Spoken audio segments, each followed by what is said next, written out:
Hey everyone, I'm April and thanks for stopping by my channel, My Crazy Creative Life. And today I want to show you how to make the easiest biscuits that you could ever make. Have you ever wanted like a homemade biscuit and just missed the taste of a big old fluffy homemade biscuit, kind of like what grandma used to make or mama used to make, or even those fluffy biscuits like at Hardee's or something? But you feel like it's going to be too big of a hassle to try to make homemade biscuits. So you end up popping open a can of canned biscuits out of the fridge. Well, today I'm going to show you how to make homemade biscuits that taste like homemade biscuits, look like homemade biscuits, but they are very easy to make. And it's just with 2 ingredients. All you need is your Southern Biscuit mix and buttermilk, and that's it. So if you want to learn how to make these yummy biscuits in a short period of time, keep watching. Okay, so it's just a 2-to-1 ratio. It's 2 of this Southern Biscuit, it's called L Formula mix. And actually what this is, it's got everything you need in it. It's got your flour, it's got all your leavening agents, and it's also got like what you would have in there as far as either lard or butter, you know, if you were doing them homemade. It's got that in it. So this is everything you need other than the buttermilk. It's simple. So this I'm not even measuring it, you know, precisely, because you don't have to with this. So it's going to take about 2 cups. I don't want to make, I don't want to make mini biscuits because it's just me and my little girl. She's, well, my youngest daughter. She's not a little girl no more. But she's home from school sick today, so we don't want to make, you know, mini biscuits and waste. I just use the same cup to put my buttermilk in. It's very easy. So I'm going to pour roughly about a little bit less than a cup of buttermilk.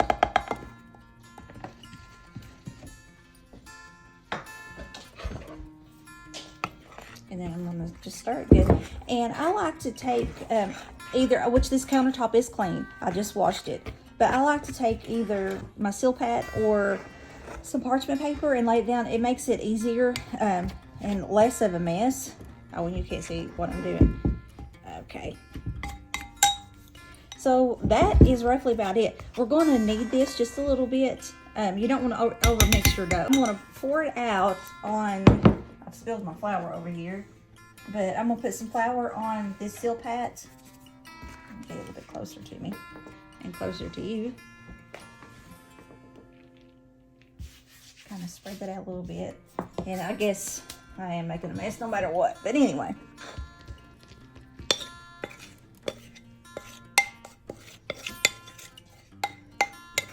You can take regular flour when you start kneading your biscuit dough, or you can take some more of the L formula. It doesn't matter which one.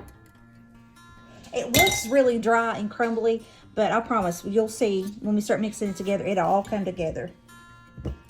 And I usually use my bench scraper to kind of pick it up and roll it and press it, but I think I forgot to get it out, so we'll just use the old hands.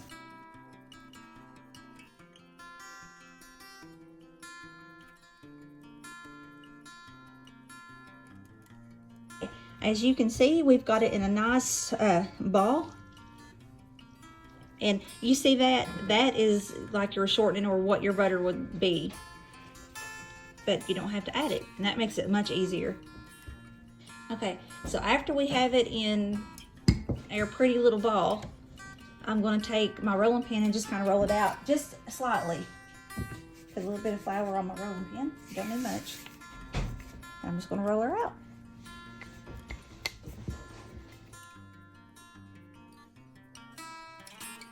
I have a pan beside me, so I've just sprayed it down with some canola oil.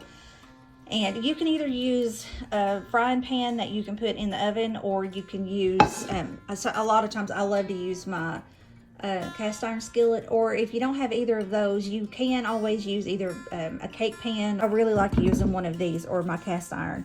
Now you want to make your dough fairly thick. I don't know, that's probably, about a ½ inch thick. That way they'll get a real good rise. And oh, I forgot to tell you, we are preheated the oven to 450 degrees. So I'm just taking my biscuit dough cutter and kind of cutting these out. And that one looks like somebody took a bite out of it, but I don't care. So we'll put these in the pan. And you want your biscuits to be touching. I don't know if you can see that. That helps them to rise. They kind of, if you will, they sort of rise up on each other. Now with my extra dough, roll it back up in a little ball.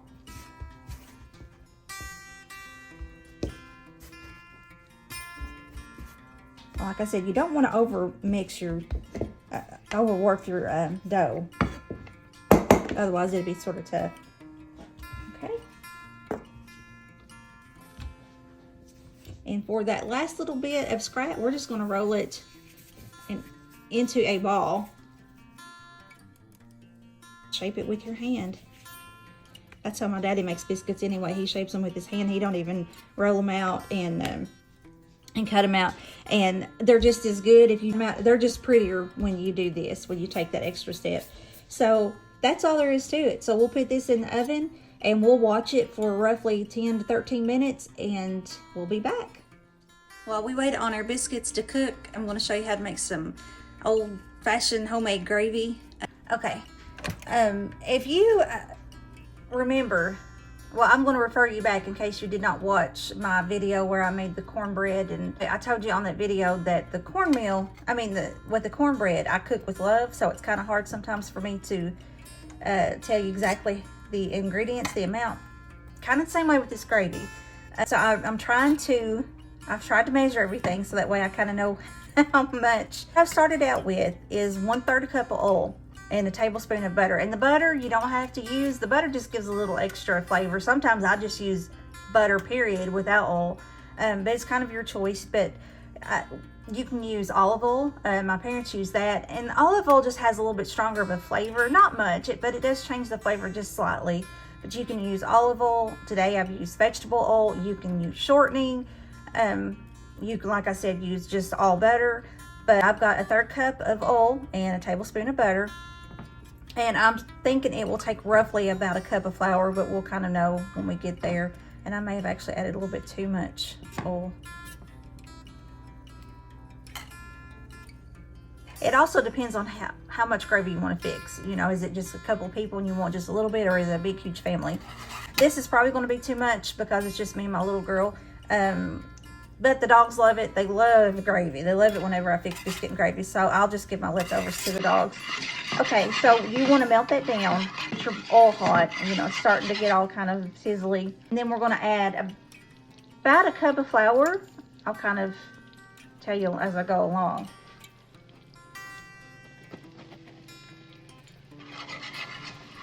I more or less know the consistency I'm looking for versus the amount.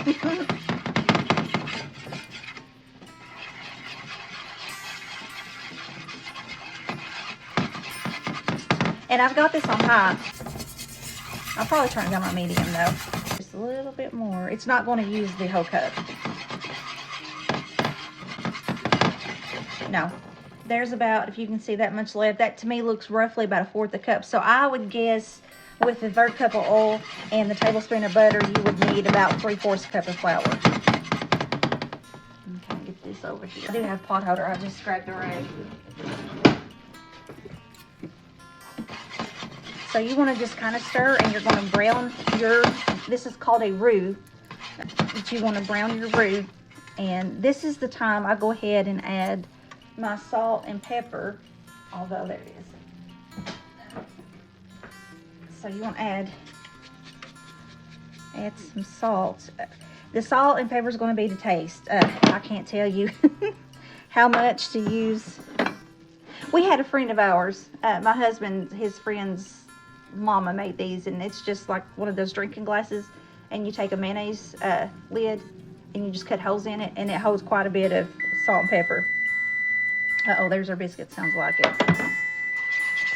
So you just add some salt and pepper and kind of stir it, and hope it won't burn while we get our biscuits out. Let me check them first.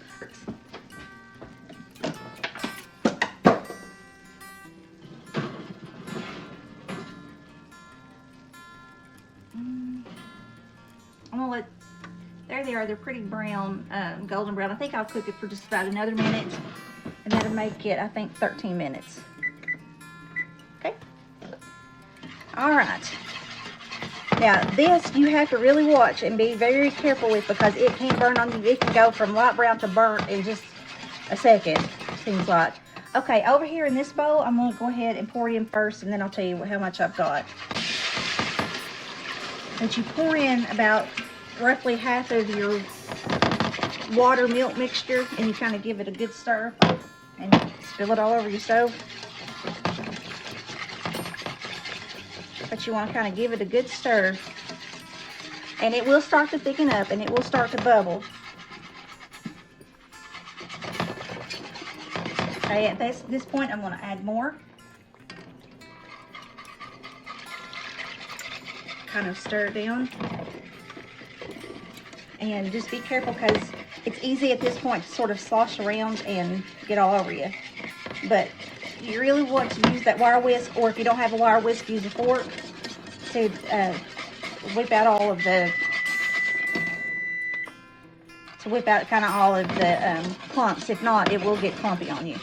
See, I need to add the rest of it, and I'm going to get my biscuits out and clean this mess up, and I'll be right back. All right, here are the biscuits. Look how golden brown and beautiful, and look how fluffy. I'm telling you all, these look just like Hardee's biscuits, but even better. And now I'm going to put these over to the side, and I am going to take a stick of butter and kind of melt butter over top of these. All right, back to the gravy. It does need more water, so this is another cup. I'm going to stir that back there. So as of right now, we've got 2 cups of water and 2 cups of milk. And you can use any milk. You can use 2%. You can use whole milk. I've even been known to use skim milk. You can use a can of cream. My mother-in-law, she uses like that evaporated milk.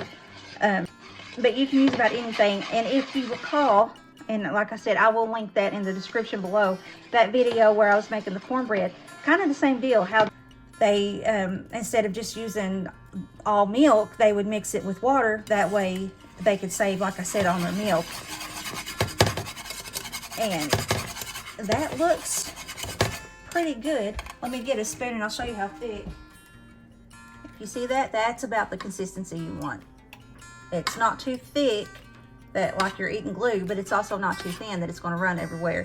And you can kind of learn your own consistency. If it's still too thin after you've added your water or your milk or whatever, if you think, oh my gosh, it's too thin, just let it cook down and it will evaporate some of that, so you can see it evaporating. But it will evaporate some of that down and it will thicken up on you. If it's too thick, just add some more water or some more milk. Once you pour it in your bowl and you let it sit for a little bit as it kind of cools, it may develop like a film over top of it. Just take your wire whisk that back in. But at that point, if you find it's kind of thickened up as it's gotten cooler, add some more warm water to it, or some more milk. Just kind of warm it up. I think that's good. So we are going to pour it in the same bowl that I had the milk and water mixture in. We're going to pour it in the exact same bowl. Okay, with these biscuits, I like to take a stick of butter and just kind of, I like to do it just as soon as I pull them out of the oven, but I was just a little bit busy with that gravy. But you just take a stick of butter and rub over the tops of them, or you can take some butter. If you don't like the idea of doing it this way, you can take some butter, about a tablespoon, and put it in some kind of a microwave proof container, cup, bowl, whatever. Melt you some butter and then put it on with a brush. But there you have it. And look how yummy those look. All right, and look at that gorgeous biscuit and gravy. I'm missing my ladle, so we're just using a big, huge spoon. You can barely see, I've done stirred it in, I forgot to show you, but you can kind of see even now there is a thin film, and it's okay, just stir it back in there. It's no big deal. But that's rich and thick, but not too thick. So there you go. There is you some Southern homemade biscuit and gravy, fast, cheap. You don't have to go anywhere but home to get it. So I hope you've learned something. I hope this has inspired you. One thing I forgot to add, when it's in the bowl before it's being served, I always like to kind of taste test it to make sure it's got enough salt and pepper. And if not, then at this stage, I'll go ahead and add some more salt and pepper. Okay, I want to show you just how good this looks. And yes, I am a big baby, and I love to break up my biscuits before I pour my gravy over it. I've been that way my whole life. With that being said, bon appetit.